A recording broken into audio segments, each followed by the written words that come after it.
বাচ্চা হারুন রশিদের দরবারে বাহলুল নামে একজন মাজজুব থাকতো। মাজজুব বাহলুল বহুত বড় একজন আল্লাহওয়ালা ছিল।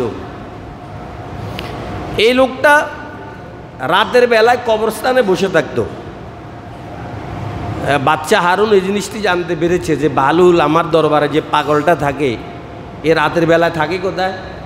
কবরস্থানে গর্ত করে ওখানে বসে থাকে। তো উনি ভেবেছে বোধহয় ঘর নির্মাণ করার জন্য টাকা নেই, এই জন্য বাচ্চা হারুন নিজস্ব অর্থায়নে বাহলুলের জন্য সুদর্শন আকর্ষণীয় একটি বাড়ি তৈরি করে দিলেন। আর বলেছেন তুমি এই বাড়িতে থাকো, কবরস্থানে থাকো কেন? ঠিক ওই বাচ্চা হারুন যখন রাত আসে রাতের বেলায় কবরস্থানে চলে যায়। দিনে এদিক সেদিক দরবারে ঘুরে ফিরে করে, কিন্তু রাতের বেলায় কই যায়? তো বাচ্চা হারুনের মাথা খারাপ, এত টাকা দিয়ে তোর জন্য আমি ঘর নির্মাণ করলাম, তুই ঘরে থাকবি, কবরস্থানে থাকিস কেন? হারুনের রশিদের হাতে একটা লাঠি ছিল, লাঠিটি দিয়ে বাহলুলকে বলেছে ধরো এই লাঠিটি তোমার কাছে দিলাম, যদি তোমার থেকে বড় কোনো পাগলের সন্ধান পাও ওই পাগলকে এই লাঠিটি দিবি। বাচ্চা হারুন যেন বুঝাইতে চাচ্ছে যে আমার দৃষ্টিতে তুই হলি বড় পাগল। উনি জানে এর থেকে বড় পাগল আর কাউকে পাবেও না, এই লাঠিটা ওর কাছেই থাকবে। এই লাঠিটা তার হাতে তুলে দিয়েছে। লাঠি নিয়ে দরবার ত্যাগ করলো বাহলুল। কিছুদিন পর খবর পেয়েছে বাচ্চা হারুন অসুস্থ। ওনার অন্তিম সময় বাহলুল এই লাঠিটি নিয়ে হারুনের রশিদের দরবার এসে জিজ্ঞেস করলেন, জাহাপনা কি অবস্থা? অবস্থা খুবই খারাপ, সমস্যা কি? কয় পরকালের সফরের জন্য আমি প্রস্তুতি নিচ্ছি, দুনিয়াতে বোধহয় আমি আর থাকতে পারবো না, যে অসুস্থতায় আমি আক্রান্ত হয়েছি। তো পরকালের সফরের জন্য যাচ্ছেন, কতদিন? ওটা পাগল, পরকালের সফর আবার কতদিন? পরকাল যদি কেউ যায় আবার ফিরে আসে নাকি? তার মানে অনন্ত অসীমকালের জন্যই আমি কি? তো প্রশ্ন করলেন এত দীর্ঘ সফরের জন্য কি প্রস্তুত করলেন? দুনিয়াতে কোথাও 1 ঘন্টার জন্য যাবেন, 1 দিনের জন্য যাবেন, 1 সপ্তাহের জন্য যাবেন, যাওয়ার 1 সপ্তাহ আগ থেকেই আপনার প্রস্তুতি, সৈন্য সামন্ত, ফাইক ফেয়াদা, ডগ স্কোয়াড, বিভিন্ন ধরনের অত্যাধুনিক যন্ত্রের মাধ্যমে চেক করা এখানে কোনো বোমা আছে কি না। মনে করুন আমাদের প্রধানমন্ত্রী মাননীয় শেখ হাসিনা, উনি আসবেন নোয়াখালীতে, মাছ দিতে আসবে কিন্তু 15 দিন পর, 15 দিন আগ থেকেই বিভিন্ন ধরনের চেক আপ, সৈন্য সামন্ত ওই জায়গাকে প্রশাসন তার দৃষ্টিতে রাখে, কেউ কোনো মাইন বা কোনো বোমা, টাইম বোমা ওখানে ফুটে দেয় কি না। তো বাচ্চা হারুন ওনার রাষ্ট্রের আয়তন ছিল 53 লক্ষ বর্গ মাইল। কয় লক্ষ? 53 লক্ষ বর্গ মাইল। আর বাংলাদেশের আয়তন 54 না 55? হ্যাঁ, 54,000 বর্গ মাইল। আর হলো 53 লক্ষ বর্গ মাইল। তাহলে কত বড় রাজ্য পরিচালনা উনি করেন। শেখ হাসিনা আমাদের দেশে আসবে, জেলাতে আসবে, যদি 15 দিন আগ থেকে প্রস্তুতি নিতে হয়, তো বাচ্চা হারুন কোথাও যাবে, যাওয়ার কয় মাস আগ থেকে প্রস্তুতি নিবে তার আন্দাজাটা করেন। তো আপনি পরকালের সফরে যাইতেছেন, যাওয়ার জন্য প্রস্তুতি কেমন? সৈন্য সামন্ত, ফাইক ফেয়াদা, কেমন প্রস্তুতি আপনার চলছে? কনা খালি হাতে যাইতেছি, কোনো প্রস্তুতি নেই। আল্লাহ কবরের জন্য কি প্রহরী আপনি নিযুক্ত করলেন? কবর তো একা বাড়ি, একা ঘর, চতুর্পাশে মাটি, অন্ধকার, ওখানে আপনি যাবেন, সৈন্য সামন্ত, র্যাব, কি পরিমাণ পাঠাইলেন? কিছুই পাঠাইতে পারলাম না, বাহলুল খালি হাতে যাইতেছি। আল্লাহ বাচ্চা হারুন দিয়ে কয়েকদিন আগে একটি লাঠিটি দিয়ে বলেছে তোর থেকে বড় কোনো পাগল ফেলে ওকে লাঠিটি দিবি। বাহলুল এই লাঠিটি তার হাতে তুলে দিয়ে বলেছেন, জাহাপন আমার দৃষ্টিতে আপনি বড় পাগল, আমার দৃষ্টিতে আপনি কি? বড় পাগল। দুনিয়াতে কোথাও যাবেন, কত প্রস্তুতি আপনার, আর এত দীর্ঘদিনের জন্য আপনি যাইতেছেন, আপনি বলেন আপনার কোনো প্রস্তুতি নেই, আপনি খালি হাতেই প্রস্তুতি ছাড়া যাচ্ছেন, তা আপনি বড় পাগল না? আর কে পাগল? বাচ্চা হারুন চোখ থেকে পানি ছেড়ে দিয়ে কেঁদে কেঁদে বলছে যে এতদিন ভেবেছি আমি বড় জ্ঞানী, তুই পাগল। আসলে বড় পাগল আমি, ও ভালো, তুমি হচ্ছে বড় জ্ঞানী। আল কাইয়িসু মান দানা নাফসা ওয়া আমিলা লিমা বাদাল মাউত।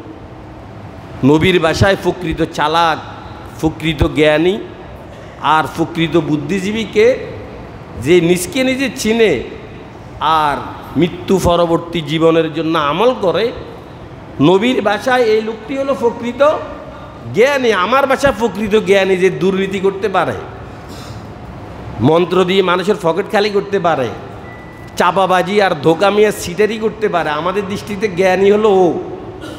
কিন্তু হাদিসের ভাষায় জ্ঞানীকে যে নিজকে নিজে চিনে কেন আমি এসেছি। দুনিয়াতে কোনো জিনিস আবিষ্কারকে কোনো লক্ষ্য ছাড়া, টার্গেট ছাড়া আবিষ্কার করে না। এই মোবাইল তিনি আবিষ্কার করেছেন, ওনার একটা লক্ষ্য, একটা টার্গেট। এই স্পিকার যিনি আবিষ্কার করেছেন, ওনার একটা লক্ষ্য, একটা টার্গেট। পাখা যিনি আবিষ্কার করেছেন, ওনার একটা লক্ষ্য, একটা টার্গেট অবশ্যই আছে। একবারে ছোট্ট থেকে ছোট্ট একটা মেশিন, একটা বস্তু আবিষ্কারের পিছনে আবিষ্কারকের একটা লক্ষ্য থাকে। যদি কোনো লক্ষ্য ছাড়া কিছু আবিষ্কার করে, মানুষ তাকে পাগল বলে, মানুষ তাকে বুদ্ধিহীন বলে, বোকা বলে। ফেইলুল হাকিম লা ইয়াখলু আনিল হিকমা। আল্লাহ কত বড় বিজ্ঞ, কত বড় জ্ঞানী, রাজাদিরাজ। আল্লাহ পাকের কোনো সৃষ্টি এটা উদ্দেশ্য ছাড়া হবে? আপনাদের কি ধারণা? আল্লাহ পাকের কোনো সৃষ্টি উদ্দেশ্য ছাড়া হতে? আফা হাসিবতুম আন্নামা খলাকনাকুম আবাসাও ওয়া আন্নাকুম ইলাইনা লা তুরজাউন। আল্লাহ পাক বলেছেন, তোমরা কি ভেবেছো আমি তোমাদেরকে এমনি সৃষ্টি করেছি? ওয়া আন্নাকুম ইলাইনা লা তুরজাউন, তোমরা আমার দিকে প্রত্যাবর্তিত হবে না, এমনি তোমাদেরকে আমি সৃষ্টি করেছি? না, আমার একটা টার্গেট, একটা লক্ষ্য, একটা উদ্দেশ্য আমার অবশ্যই আছে। নবীর ভাষায় প্রকৃত জ্ঞানী আর প্রকৃত বুদ্ধিজীবী যে নিজকে নিজে চিনে এবং পরবর্তী জীবনের জন্য আমল করে, এই লোকটাই হলো প্রকৃত জ্ঞানী আর প্রকৃত বুদ্ধিজীবী। আল্লাহ ইহকালীন শান্তি এবং পরকালীন মুক্তি যদি আপনাকে পেতে হয়, ঈমান, এলেম, আমল অবশ্যই লাগবে। আমল ছাড়া আপনি ইহকালীন শান্তি এবং পরকালীন মুক্তি কোনোভাবেই পাবেন এটা কল্পনাও করা যায় না। আর আমল যদি আপনি করে যেতে পারেন, কি লাভ হবে? আল্লাহ পাক কোরআনে আমলের অনেকগুলো পুরস্কারের কথা ঘোষণা করেছেন। নাম্বার 1, ইন্নাল্লাযীনা আমানু ওয়া আমিলুস সলিহাতি কানাত লাহুম জান্নাতুল ফিরদাউসি নুজুলা। আল্লাহ পাক বলেছেন, যারা ঈমান এনেছে এবং সৎকর্ম সম্পাদন করে, কানাত লাহুম জান্নাতুল ফিরদাউসি নুজুলা, আমি ওদের জন্য জান্নাতুল ফিরদাউস প্রস্তুত করে রেখেছি। 8টি জান্নাতের মধ্যে শ্রেষ্ঠ জান্নাত এটা হলো জান্নাতুল ফিরদাউস। ইজা সালতুমুল্লাহাল জান্নাহ, নবীজি বলেছেন, আমার উম্মতেরা যখন তোমরা আল্লাহর কাছে জান্নাতের সুয়াল করবে, ফাসআলুল্লাহাল জান্নাতাল ফিরদাউস, সব সময় আল্লাহর দরবারে দোয়া করবে, আল্লাহ আমাকে জান্নাত দাও। কথা এভাবে নয়, আল্লাহ আমাকে জান্নাতুল ফিরদাউস নসিব করো। কেননা জান্নাতুল ফিরদাউস ফাইন্নাহা আলাল জান্নাহ, এটা সর্বোৎকৃষ্ট জান্নাত। ফাইন্নাহা ফাওকাল জিনান, এটা 8 জান্নাতের একবার উপরের জান্নাত। ওয়াফাওকাহা আরশুর রহমান, আর জান্নাতুল ফিরদাউসের উপরেই হচ্ছে আল্লাহ পাকের আরশ। যদি ঈমান আনয়ন করতে পারেন, সৎ কর্ম সম্পাদন করতে পারেন, আল্লাহ রব্বুল আলামিন আমাকে আপনাকে জান্নাতুল ফিরদাউসের মালিক বানাবেন। 2 নাম্বার পুরস্কার আল্লাহ পাক অন্য আয়াতে ঘোষণা করেছেন, মান আমিলা সলিহাম মিন যাকারিন আও উনসা ওয়া হুয়া মুমিন ফালানুহইয়ান্নাহু হায়াতান তাইয়্যিবা ওয়ালানাজজিয়ান্নাহুম আজরাহুম বিআহসানি মা কানু ইয়ামালুন। ভাই মনোযোগ দিয়ে শুনুন, এই আয়াতে আমার আর আপনার জন্য বিশাল সুসংবাদ প্রদান করা হয়েছে আল্লাহর পক্ষ থেকে। আল্লাহ পাক এই আয়াতের মধ্যে বলেছেন, যে ব্যক্তি সৎ কর্ম সম্পাদন করে, সে নারী হোক কিংবা পুরুষ, ফালানুহইয়ান্নাহু হায়াতান তাইয়্যিবা, আমি তাকে হায়াতে তয়্যিবা দান করব, টেনশন মুক্ত জীবন দান করব, পবিত্র জীবন দান করব।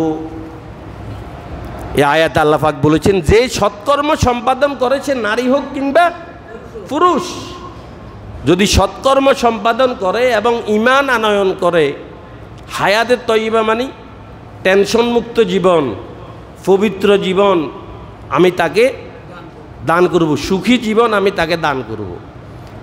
এখানে আল্লাহ পাক বলেছেন মান আমিলা, যে আমল করে, সে পুরুষ হোক কিংবা নারী।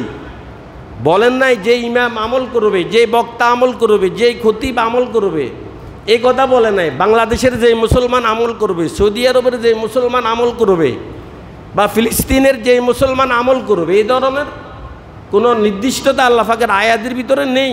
সে যেই হোক, মান আমিলা সলেহা, সে বাংলাদেশের হোক, সে সৌদি আরবের হোক, সে নারী হোক, সে একজন মেতর হোক, সে একজন কুলি হোক, সে একজন কাঠমিস্ত্রি হোক, সে একজন চামার হোক, সে একজন রাজমিস্ত্রি হোক, সে একজন ব্যবসায়ী হোক, সে একজন আলেম হোক, সে একজন জালেম হোক, মুফতি হোক, মুহাদ্দিস হোক, মুফাসসির হোক, পৃথিবীর যে কোনো প্রান্তেরই হোক না কেন, যদি ঈমান আর আমল চলে, ঈমান আনতে পারে, ঈমান মূল প্রধান, সব কিছুর ঈমান লাগবে, আর আমল চলে যদি করে, আল্লাহ পাক বলেছেন আমি তাকে টেনশন মুক্ত জীবন দান করব। আমরা যারা আছি বর্তমানে ব্যক্তি হিসেবে টেনশন আমার কার নেই বলেন? ব্যক্তি বিশেষ টেনশন ছাড়া কোনো মানুষ, একটা বাচ্চা পর্যন্ত টেনশন করে, তার মা কখন আসবে, তাকে কখন দুধ খাওয়াবে, বাচ্চা পর্যন্ত টেনশন করে।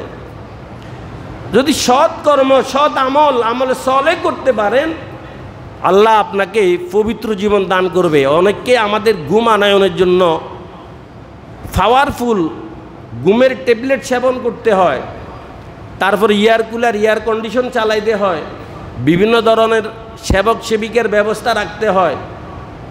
এরপরেও তো আমার আর আপনার শান্তি মতো 1 ঘন্টা 2 ঘন্টা ঘুম আসে না।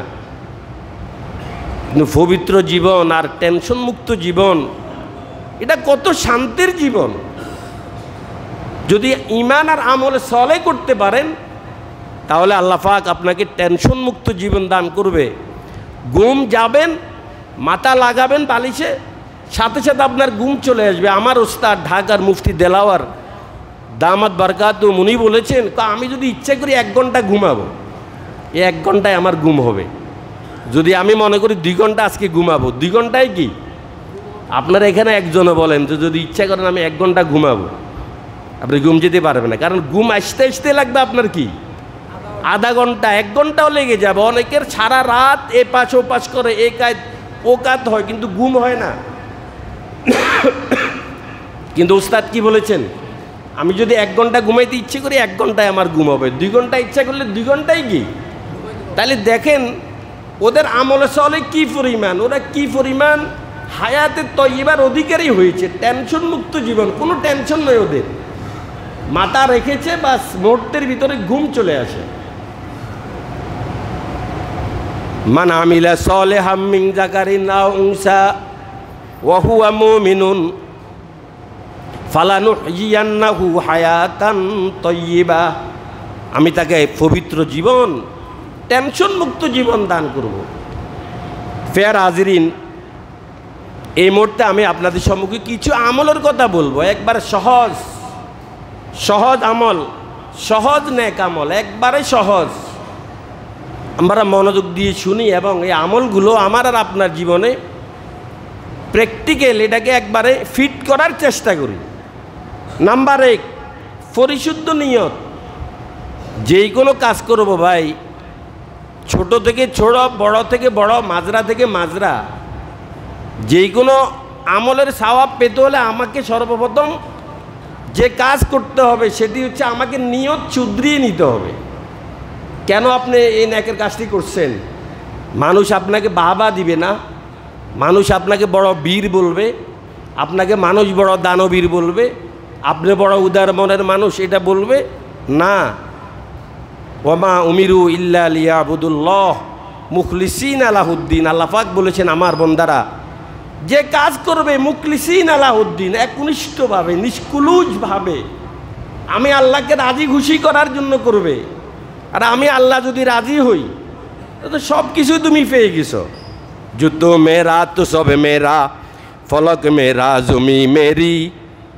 জুতো মেরা তো সব মেরা, फलक मेरा ज़ुमी मेरी। अगर एक तो नहीं मेरा तो कोई शय नहीं मेरी। अगर एक तो नहीं मेरा तो कोई शय नहीं मेरी। যদি আল্লাহ আপনার হয়ে যায় তো সব কিছুই আপনার হয়ে গেছে। এই জন্য টার্গেট থাকবে কে? যে কোনো কাজের টার্গেট হবে কে? আওয়াজ দিয়ে বলেন। টার্গেট হইতে হবে আল্লাহ। আমি আল্লাহকে পাওয়ার জন্য, আল্লাহকে রাজি খুশি করার জন্য, কোনো মানুষের বাবা পাওয়ার জন্য না। আমি আল্লাহকে পাওয়ার জন্য এই ভালো কাজটি করছি। যেই কোনো কাজে আপনি সৎ নিয়ত করতে পারেন। দুনিয়াতে এমন কোনো কাজ নেই। ইমাম গাজালি রহিমাহুল্লাহ, ভাই ফাঁকা বন্ধ করেন, এসি আসছে, আওয়াজ আমার কষ্ট হইতেছে, ফাঁকাগুলো বন্ধ করেন। দুনিয়াতে এমন কোনো কাজ নেই যেই কাজে আপনি সৎ নিয়ত করতে পারেন না, এমন কোনো কাজ নেই। আপনি দ্বীন ইলম শিক্ষা করেছেন, এই দ্বীন ইলম শিক্ষার মধ্যেও আপনি সৎ নিয়ত করতে পারেন, বদ নিয়ত করতে পারেন। আমি দ্বীন ইলম এই জন্য অর্জন করেছি যে আমি আরেকজনকে শিক্ষা দিব, একজন মানুষকে আমি দিনদার বানাবো। আপনি মেডিকেল সায়েন্সে পড়ালেখা করেছেন, অসুবিধা নেই। আপনার নিয়ত যদি ভালো থাকে, আপনি একজন ডাক্তার, সমস্যা কি? জান্নাতে একজন আলেম যাবে, ডাক্তার যাবে না। জান্নাতে একজন আলেম যাবে, দিনমজুর যাবে না। কে বলেছে এই কথা আপনাদেরকে? আপনি মেডিকেল সায়েন্সে পড়ালেখা করছেন, এখানে নিয়ত উভয়টাই করতে পারেন। ভালো নিয়ত করতে পারেন, খারাপ নিয়ত করতে পারেন। যে আমি মেডিকেল সায়েন্সে এই জন্য পড়ালেখা করছি, আমি মানুষের সেবা করব, আমি কোনো জল্লাদ আর শোষক হব না, আমি কি মানুষের সেবক হব, সেবক। এই নিয়ে তো আপনি মেডিকেল সায়েন্সে পড়ালেখা করছেন। যদি আপনি কলেজের বেঞ্চে বসে পড়ালেখা করছেন, নিয়ত শুদ্ধ হওয়ার কারণে আপনার 24 ঘন্টা আবাদতে কি এটা আবাদতে সওয়াব লেখা হবে। কিন্তু যদি আপনি মেডিকেল সায়েন্সে পড়ালেখা করছেন, অক্সফোর্ড বিশ্ববিদ্যালয়ে পড়ালেখা করছেন, নিয়ত ভালো কিন্তু আপনার। আপনি ইঞ্জিনিয়ারিং শিখেছেন এই জন্য যে আমি মানুষের সেবা করব। কারণ অনেক ইঞ্জিনিয়ার ছোটোখাটো একটা বিল্ডিংয়ের ড্রয়িং করে 50,000 1 লক্ষ টাকা নিয়ে যায় মানুষের চোখে ধুলা মেরে। তা আপনার নিয়ত ভালো, আমি ইঞ্জিনিয়ারিং এই জন্য শিখছি যাতে করে গরিব দুঃখী কিছু মানুষের ড্রয়িং করব। কোনো মতে আমি যেটা না নিলে হয় ওইটা নিব আমি কোনো মতে। এই মেডিকেল এই ইঞ্জিনিয়ারিং পড়ালেখার ভিতরেও আপনি অনেক সওয়াব পাবেন। আল্লাহ, কেউ ব্যবসা করছেন, এই নিয়তে ব্যবসা করছেন, নবীরা ব্যবসা করেছে, আমি মানুষের উপকার করব। এখন আমাদের এই নোয়াখালী জেলার কথা বিভিন্ন আপনারা যারা পত্রপত্রিকা পড়েন লেখা হইতেছে যে গরুর গোশত নোয়াখালীতে মাত্র 900 টাকা আর 850 টাকা মাত্র বাংলাদেশের নোয়াখালী জেলা। এটা বিভিন্নভাবে পত্রপত্রিকা লেখা হইতেছে ইদানিং। বাংলাদেশের কোনো জেলাতে কিন্তু এই অবস্থাটা নেই, কিন্তু নোয়াখালীতে শুধু 900 আর 850। ঘটনাটা কি? এখন আপনি যদি এই নিয়তে গরুর ব্যবসা করেন যে আমি 700 750 টাকা দিয়ে মানুষকে গোশত খাওয়াবো, আপনার নিয়ত ভালো, অমুকে ব্যবসা করে মানুষের চোখে হাত দিয়ে আঙুল দিয়ে টাকা নিয়ে যায়, আমি মোটামুটি লাভ করে আমি ব্যবসা করব, এই নিয়ত পরিবর্তন করেছেন, সওয়াব পাবেন। আল্লাহ সন্তানকে আদর্শবাদ করছেন, নিয়ত পরিবর্তন করেছেন। কিসের নিয়ত? যে আল্লাহর নবী সন্তানদেরকে চুমু দিয়েছেন। হাসান হুসাইনকে নবীজি চুমু দিয়েছেন কিনা বলেন? এক সাহাবী নবী যখন হাসানকে চুমু দিলেন, নবী বললেন, হুজুর আপনি ওকে চুমু দিচ্ছেন? আমার তো 10 ছেলে, আমি একজনকেও চুমু দেই না। নবী বললেন, মাল্লা ইয়ারহাম লা ইউরহাম, যে দয়া করে না সে দয়া পায় না। আর বাচ্চাকে চুমু দেওয়া এটা নবীর কি আপনি যখন আপনার বাচ্চাটাকে চুমু দিবেন, এই আপনার মুখ ওর গালের একবারে নিকটে চলে আসবে, তখন নিয়তটা পরিবর্তন করবেন যে আদর করে কি, আদর না, আমার নবী চুমু দিয়েছেন এই জন্য আমি চুমু দিচ্ছি। ইসলাম দৃষ্টিভঙ্গির পরিবর্তনের নাম ইসলাম। ভালো কাজও যদি আপনার দৃষ্টিভঙ্গি খারাপ হয় এটা গুনাহ হবে। আর একবারে ক্ষুদ্র কাজ, দৃষ্টিভঙ্গি পরিবর্তন করেছেন, স্ত্রীকে আপনি আদর করছেন, কেন আমার নবীজি স্ত্রীকে আদর করতেন, আয়েশাকে খুব ভালোবাসতেন, ওদের সঙ্গে সঙ্গ দিতেন, আসরের পরে এক এক দিন এক এক স্ত্রীর বাসায় যেতেন, খোঁজ গল্প করতেন, গরিলা কাজে স্ত্রীদেরকে সহযোগিতা করতেন। এই দৃষ্টিভঙ্গি পরিবর্তন করেছেন, এখন সোয়াব। আর যদি আপনি আপনার চাহিদা চরিতার্থের জন্য আপনি স্ত্রীকে চুমু দেন, না, সোয়াব হবে না। আমার নবী চুমু দিয়েছেন এই জন্য দিচ্ছি, আমার নবী স্ত্রী থেকে পেয়ার করেছেন এই জন্য করছি। হযরত আয়েশার নাম ছিল আয়েশা, কিন্তু নবীজি উপনামে ডাকতেন হুমায়রা, ভালোবাসার একটা ডাক, হুমায়রা বলতেন আয়েশাকে। আপনিও আপনার স্ত্রীর এইভাবে একটা নাম রাখেন, অসুবিধা কি? সখীকেও ডাকেন, অসুবিধা কি? সমস্যা হবে না, ওর বাপে যেটা রেখেছে রাখুক, আপনি ওকে একটা নাম দিয়ে ডাকলেন, এটা নবীর সুন্নত। আল্লাহ, ঘরের সকল কাজ নবী করতেন, এই জন্য আমি করছি। নবীজি নিজের জুতা নিজে সেলাই করতেন, নবীজি নিজের জুতায় নিজে রং করতেন, যখন কালার পরিবর্তন হতো নবীজি নিজে রং করতেন, এটা নবীর সুন্নত। সব কাজে আপনি নিয়ত করতে পারেন। ফেয়ার হাজিরিন, আল্লাহ, এক নাম্বার নেক আমল কি বলেছি? নিয়ত পরিশুদ্ধ করা। সব কাজে কি করবেন? বাজারে আসবেন, কেন আসবেন? নবীজি আসছেন এই জন্য। মসজিদে আসবেন, কেন আসবেন? নবী আসছেন এই জন্য। ভাত খাবেন, কেন খাবেন? নবীজি ভাত খেয়েছেন। হাসবেন, কেন হাসবেন? নবীজি মুস্কি এসেছেন। কাঁদবেন, কেন কাঁদবেন? আমার নবী কেঁদেছেন। রাস্তার ডাইন পাশে হাঁটবেন, কেন হাঁটবেন? আমার নবী রাস্তার ডাইন পাশে হেঁটেছেন। দাঁড়িয়ে রাখবেন, কেন রাখবেন? আমার নবী দাঁড়িয়ে রেখেছেন। নামাজ পড়বেন, কেন পড়বেন? আমার নবী নামাজ পড়েছেন। সাওয়াবও হলো, নবীর অনুসরণটাও হলো। ইসলাম দৃষ্টিভঙ্গির পরিবর্তনের নাম। কাজে কাজ হইল, আর সাওয়াবটাও আপনি অতিরিক্ত পেয়ে গেলেন। সব কাজে পরিশুদ্ধ নিয়ত, এটা একবার সহজ ভাই। নিয়ত পরিবর্তন করার জন্য টাকা লাগে না, একটু দৃষ্টিভঙ্গিটা পরিবর্তন করলেন মনে মনে। আল্লাহ, দ্বিতীয় নাম্বার দোয়া। দোয়া, আল্লাহর দরবারে দোয়া বেশি বেশি করবেন। দোয়া, আল্লাহ আপনাকে সম্পদ দিয়েছেন, এই জন্য দোয়া লাগবে না, না দোয়া করবেন। লাইসা শাইউন আকরাম আলাল্লাহ মিনাদ দোয়া। আল্লাহর কাছে সবচেয়ে প্রিয় জিনিস দোয়া। আর দোয়াও মুখ্যুল ইবাদা, দোয়াই ইবাদতের মগজ। বর্ণনায় আছে যে আর দোয়াও হুইয়েল ইবাদত, দোয়াই ইবাদত। মাল্লাম ইয়াসালিল্লাহ ইয়াকজব আলাই, যে দোয়া করেন আল্লাহ রাগান্বিত হন। দোয়া এটা ইবাদত, ইবাদতের মগজ। কেন মগজ জানেন? কারণ দোয়া মানে আল্লাহর কাছে চাওয়া। আপনি যার কাছে চাইবেন বুঝতে হবে আপনি তাকে বড় ভাবছেন, আপনি আপনাকে বিলিয়ে দিলেন। বন্দা আল্লাহর কাছে যতই চাইবে, চাওয়ার অর্থ কি? আল্লাহ তুমি বড়, আমি ছোট। এখানে আল্লাহর আল্লাহিত্ব, আল্লাহর প্রভুত্ব প্রকাশ পায়। যখন বন্দা আল্লাহর কাছে চায়, তখন আল্লাহর কি প্রকাশ পায়? প্রভুত্ব প্রকাশ পায়। বেশি বেশি আল্লাহর দরবারে দোয়া করবেন। দোয়া করলে হুজুর কবুল হবে?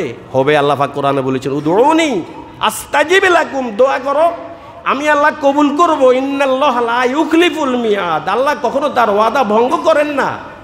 আপনি দোয়া করেন, কবুল হবে। তবে কবুল হওয়ার দুইটা পদ্ধতি। একটা হলো আপনি যা চেয়েছেন অবিকল ওইটাই আল্লাহ আপনাকে দিবে। দ্বিতীয় নাম্বার, আপনি যা চেয়েছেন আল্লাহর এলেমে বন্দার জন্য ওই জিনিসটা উপযোগী বা বন্দা এটার উপযুক্ত নয়, এই জন্য আপনি যা চেয়েছেন আল্লাহ ওইটা না দিয়ে আপনাকে অন্য একটা জিনিস দিবে। কথা বুঝছেন? অনেকে তো দোয়া করেন, কই দোয়া করলাম কবুল হয় না, তো না। তুমি জানো কেন? কিভাবে জানো তুমি কবুল হয় নাই? আল্লাহর এলেমে এই কথাটা আছে, তুমি যেটা চেয়েছো এটা তোমার জন্য কি নয়, কল্যাণকর নয়, এই জন্য আল্লাহ ওইটা দেয় না, তোমাকে অন্যটা দিয়েছে। আপনারা যখন বাচ্চাকে বাজারে নিয়ে যান, আলোচনা বুঝতেছেন? শেষ, আমার আলোচনা শেষ। আপনার ছোট বাচ্চাটাকে যখন বাজারে নিয়ে আসলেন, তখন এই যে প্যাকেটজাত খাবারগুলোর প্রতি বাচ্চারা আকর্ষিত, বেশি আকর্ষণ ওদের। এটা দেন সেটা দেন, বাচ্চা কান্না করে। কিন্তু বাচ্চা জানে না এখানে কোন খাবারটা তার জন্য স্বাস্থ্যসম্মত হবে, আর কোন খাবারটা তার জন্য কি অস্বাস্থ্যকর হবে এটা বাচ্চা জানে না। সুন্দর দেখছে, ও কান্না শুরু করেছে। তা আব্বা কি কয়? বাচ্চা অনেক কিছুই চাইছে, আব্বা দিবি কোনটা? যদি আব্বাটা দয়ালু আব্বা হয়, আপনারা বলেন আব্বা এই ছেলেটাকে কোন জিনিসটা দিবি বলেন? আবার কোন যে জিনিসটা আমার এই বাচ্চার কি ভালো হবে। হয়তো দেখা যায় এখানে যা চেয়েছেন বাবা একটাও লই দেয় না, বাবা লিচু দোয়ানো যায়, আপনার 5টা লিচু লই দিছে, কয়েকটা আঙ্গুর লই দিছে। আমার ছেলেকে বাজার আনলে যখন কান্না করে বিভিন্ন জিনিসের জন্য, আমি কোনো মতে লামসাম এটা বুঝ দিই, আমি একটা আপেল লই দিই। কারণ তুই যেটা চাইছো এটা তোর জন্য ভালো হবে না, তুই জানোস না, কিন্তু এটা আমি বাপ জানি।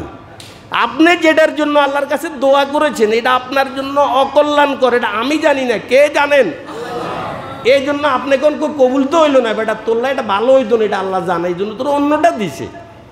আর হাদিসে আছে পরকালে যখন এভাবে নেক দেওয়া শুরু করবে, আল্লাহ পাক বন্দা বলবে আমি তো এত আমল করি না, ওই যে দুনিয়াতে যে দোয়া করছিলি এটা আমি দুনিয়াতে তোলা ভালো হইতো না, এই জন্য দিন ধর অন দিয়ে দিছি একদিন। বন্দা আফসোস করি বলবে আল্লাহ যদি দুনিয়াতে আমার একটা দোয়াও কবুল না হইতো তাহলে এখন আমার জন্য আরও বেশি ভালো হইতো। এই জন্য কোনো দোয়া মিস আসেনি, কোন তো কোনো দোয়া কি নেই, মিস নেই। এটা হয় এখন কবুল হবে। আপনি চাইছেন হিসাবটা, আল্লাহ কোন হিসাবটা তোলা এটা ভালো হইতো না, তোলা এটা ভালো হবে 1 বছর পরে। এখন উমরার জন্য দোয়া করছেন, আল্লাহ কিন্তু কবুল করছে কবে? 2024 সালে তোলায় ভালো হইতো না রে, এটা দেখবে 28 সালে তোলায় মঞ্জুর করুন। বিভিন্ন জিনিসের জন্য কাঁদছেন, আল্লাহ কন না এটা তোলায় অন হইতো না। আপনি দোয়া করেন, এটা ইবাদত, সওয়াব পাবেন। তবে যখন যে জিনিসটা ভালো হবে আল্লাহ তখন ওই জিনিসটাই আপনাকে কি আল্লাহ। আমার ভাইরা, 3য় নাম্বার মাসনুন দোয়াগুলো আলোচনা শেষ। শরীয়তে যে সমস্ত দোয়াগুলো সুন্নত, এই দোয়াগুলো আমরা চালিয়ে যাব। মসজিদে ঢুকতে দোয়া, মসজিদ থেকে বের হওয়ার দোয়া, বাথরুমে প্রবেশের দোয়া, বাথরুম থেকে বের হওয়ার দোয়া। আপনারা কি এই দোয়াগুলো পারেন? না পারলে আপনারা শিখে নেবেন। ওযুর দোয়া, মসজিদের প্রবেশের দোয়া, ঘরে প্রবেশের দোয়া, খাবার পূর্বের দোয়া, খাবার শেষের দোয়া। বিভিন্ন জায়গাতে আমি দুধের দোয়াটা জিজ্ঞাসা করি, আচ্ছা দুধ পান করার পূর্বে কি দোয়া পড়তে হয়? পারেন? আল্লাহুম্মা বারিক লানা ফি ওয়াজিদনা মিনহু। বলেন আল্লাহুম্মা বারিক লানা ফি। একজন মানুষের ঘরে খাবার খেয়েছেন, বিদায় নেওয়ার সময় নবীজি কি দোয়া পড়তেন? আমরা তো বলি তরকারি কম হয়েছে, জাল বেশি হয়েছে, আমি হাড় পেয়েছি, গোশত পাই নাই। আমরা এই দোয়াটাই পড়ি, বদনামি করতে করতে ব্যাক করি না। এখানে একটা দোয়া আছে, কিন্তু আমরাও দোয়া পড়ি, তবে ওই আড্ডি কম, বেশি গোস্ত কম, সব রবার তেল হাইছি রে, এ দোয়া এটা করিয়েরই আমরা। আল্লাহ দোয়া আছে, ওর জন্য দোয়া করি। আপনার ঘর থেকে বিদায় নিতে হবে। যাই হোক ভাই, সব ব্যাপারে যে সুন্নতি দোয়াগুলো আছে এটা আমরা শিখিয়ে নিব, লজ্জা কিসের? আমি সাতক্ষীলিবারে রমজান ব্যাপী তফসির করেছি, মাস ব্যাপী। প্রশ্ন করলাম ভাই লজ্জার কিছুই নেই, এখানে আপনারা এই অধিকাংশ মেরিট পার্সন বিবাহিত, আপনারা যে স্ত্রী সঙ্গম করেন, স্ত্রী সঙ্গমের পূর্বে নবীজির একটা দোয়া পড়া সুন্নত। লজ্জা করবেন না। কে কে পারেন একটু হাত তোলেন। একজন একটু উঠেছে, মানে আর সব হাত নিচু, মানে উনি অর্ধেক পারে, ওদের আমি অর্ধেক পারি, এই জন্য একটু উঠেছে একজন। আল্লাহ অবাক হলাম, ভাই এটা তো নবীর সুন্নত। আল্লাহর নবীজি বলেছেন তুমি যখন স্ত্রী সহবাস করবে বিবস্ত্র হওয়ার আগে উভয়জন একটা দোয়া পড়বে, বিসমিল্লাহি আল্লাহুম্মা জান্নিবনা শাইতান ওয়া জান্নিবিশ শাইতানা মা রাযাকতানা। আবার বলছি, বিসমিল্লাহ আল্লাহুম্মা জান্নিবিনা শাইতান ওয়া জান্নিবিশ শাইতানা মা রাযাকতানা। নবী বলেছেন এই দোয়াটা যদি পড়ো, আর যদি এই মিলামিশার মাধ্যমে আল্লাহ পাক সন্তান দেওয়ার ইচ্ছে করেন, তোমার সন্তান হবে, তাহলে এই সন্তানটাকে আল্লাহ পাক যাবতীয় ভূত ফেতনি জিন থেকে হেফাজত করবে এবং তোমার এই সন্তানটা নেককার হবে। এখন দোয়া তো পড়েই দেয়, জন্মের এখনো মাত্র এখনো 2 ঘন্টা হয় নাই, খোনার সাথে আগে লিং লেগে রেখেছে, ভাই একটা গা বন্ধের তাবিজ দিন।